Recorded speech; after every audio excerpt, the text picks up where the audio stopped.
حال ہی میں ٹرکی کے فیمس اور ہینڈسم ایکٹر بارش اوردوچ نے البرسران کا سیکنڈ سیزن مکمل کیا اور ساتھ ہی انہوں نے یہ اعلان کیا کہ وہ اب البرسران کے تھرڈ سیزن میں کام نہیں کریں گے، اور اس کے بعد بارش اوردوچ اپنی فیملی کے ساتھ سمر ویکیشن کے لیے چشمہ چلے گئے، اور اپنی مختصر چھٹیاں گزارنے کے بعد بارش اوردوچ نئی سیریز میں آنے کا اعلان کیا ہے اور جلد ہی وہ سیریز کے لیے سیٹ پر ہوں گے۔ بارش اوردوچ ان ایکٹرز میں سے ہیں جنہیں بہت سی بڑی پروڈکشن کمپنیز کی طرف سے آفرز آ رہی تھیں، مگر بارش اوردوچ نے OGM پکچرز کی آفر کو قبول کر لیا ہے۔ سیریز جسے اسٹار ٹی وی پر نشر کیا جائے گا، بارش اوردوچ اس سیریز میں مرکزی کردار ادا کریں گے۔ جیسے ہی سیریز کے بارے میں معلومات حاصل ہوں گی ہم آپ کے ساتھ شیئر کریں گے۔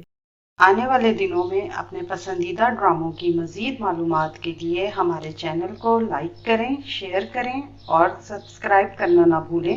شکریہ۔